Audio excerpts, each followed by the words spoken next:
Nós vamos criar uma classe.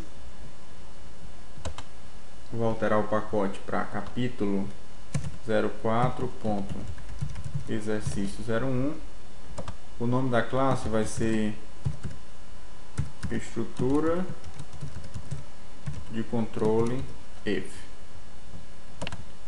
Eu vou criar o método main. As estruturas de controle em Java servem para que você possa definir que passos serão executados. Se você deseja repetir um determinado conjunto de passos, por exemplo, imagine que você tem um algoritmo que tem um conjunto de 10 passos. Nem sempre esses 10 passos serão executados saindo do primeiro, passando pelo segundo e aí seguindo até o 10º passo, sempre da mesma forma, sempre passando pelos 10 passos. Nem sempre acontece isso. Muitas vezes você precisa estabelecer determinadas condições, normalmente em cima de variáveis, e essas condições você pode estabelecer para que um determinado conjunto de passos no seu algoritmo seja executado ou não, dependendo de uma condição. Imagine que você tenha uma variável do tipo booleano está chovendo.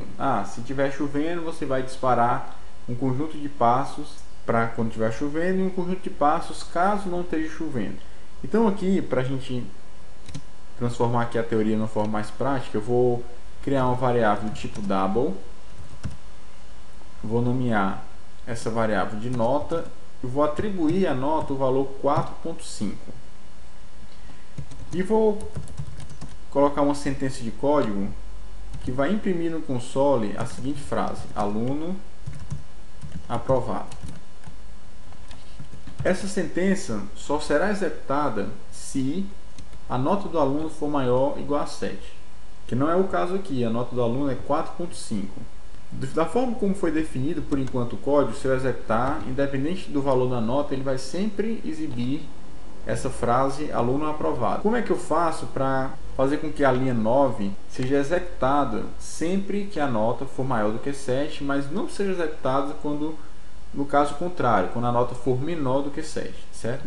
Então eu faço assim, eu coloco o comando, a estrutura de controle if, parênteses, e aqui dentro vai qualquer variável ou expressão que retorne um valor booleano, ou seja, um valor verdadeiro ou falso. Como por exemplo, eu poderia colocar nota maior ou igual a 7.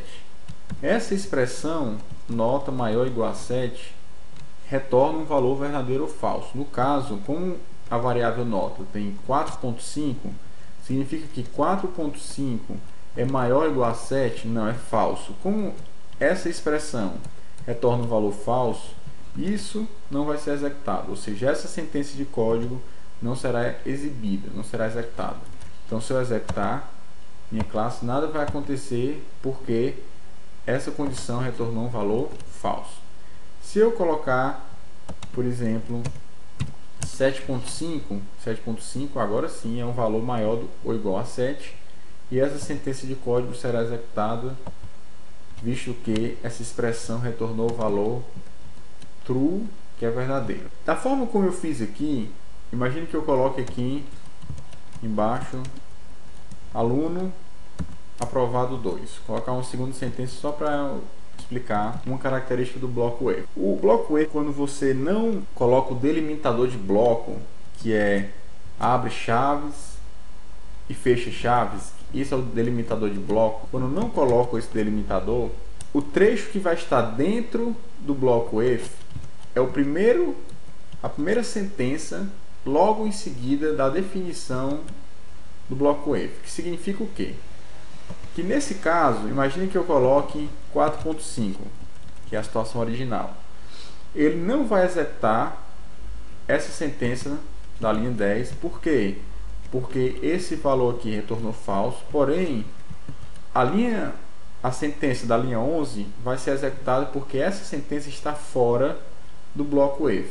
Então, se eu executar, ele vai colocar aluno aprovado 2, porque essa sentença não está sendo condicionada a essa expressão. E se eu colocar, por exemplo, 7.5, as duas linhas vão ser executadas, tanto a linha que está dentro do bloco if, como a linha que está fora do bloco. Mas se eu quero colocar mais de uma sentença dentro de um bloco if, eu sou obrigado a colocar todas as sentenças, se for mais de uma, dentro de abertura e fechamento de bloco, ou seja, abertura de chave e fechamento de chave. Então, nesse caso, ou as duas sentenças executam quando essa expressão retorna verdadeiro. No caso, eu colocar 6.5, elas não vão ser executadas porque a expressão retornou falso. Eu posso usar dentro de abertura e fechamento de bloco um bloco que possua apenas uma sentença. Apesar de eu não ser obrigado, quando eu tenho apenas uma sentença dentro de um bloco if, eu não sou obrigado a definir o delimitador de bloco, mas eu posso, mesmo assim, independente de ter um ou mais, eu posso usar o delimitador de bloco. Eu vou tirar aqui o delimitador de bloco para falar para vocês um alerta.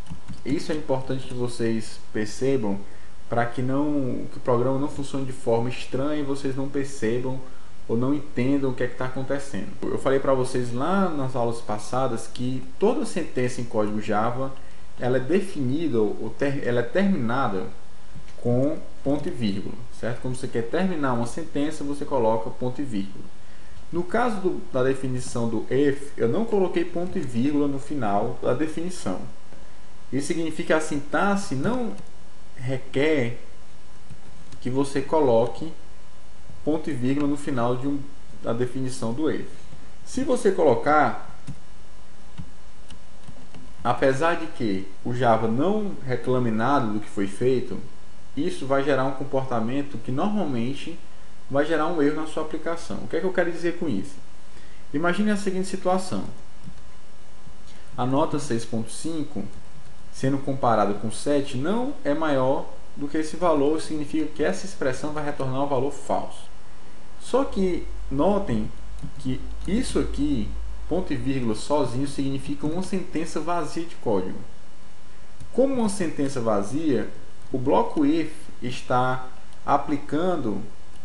executando ou não executando essa sentença vazia de código, o que significa que esse trecho aqui está fora do laço. Ou seja, independente de essa expressão ser verdadeiro ou falso, esse trecho de código da linha 10 sempre será executado. Isso fica mais fácil de visualizar se você colocar a tecla de atalho Ctrl Shift F, que ela formata o código. Foi o que ela fez aqui, ó. Colocou essa sentença de código vazia na linha 10, tá? Colocou até um espaçamento aqui para mostrar que essa linha está subordinada a esse trecho aqui. Colocou uma indentação, como é conhecido. E a linha 11, que agora desceu, ela está no mesmo nível do bloco if, ou seja, dando a clara ideia de que essa sentença de código está fora do bloco. Ou seja, independente de ser verdadeiro ou falso, se eu executar, no caso do falso, ele vai imprimir aluno aprovado, e se eu colocar 7.5, fica verdadeiro, ainda assim ele vai imprimir a sentença. Então, resumindo, não coloque nunca ponto e vírgula no final de uma declaração de um bloco if, porque você vai provavelmente ter comportamentos estranhos na sua aplicação. Um bloco if, vou colocar um bloco aqui, ele pode conter outros blocos dentro dele. Posso colocar nota maior ou igual a 9. Eu vou imprimir quadro de honra. Ou seja, se a nota for maior do que 7, imprime aprovado. Se for maior do que 9, imprime quadro de honra. Então, da forma como está aqui, se eu colocar para executar, ele vai colocar aluno aprovado, imprimir somente isso. E se eu colocar 9.5 e mandar executar, além de imprimir aluno aprovado, ele vai imprimir quadro de honra.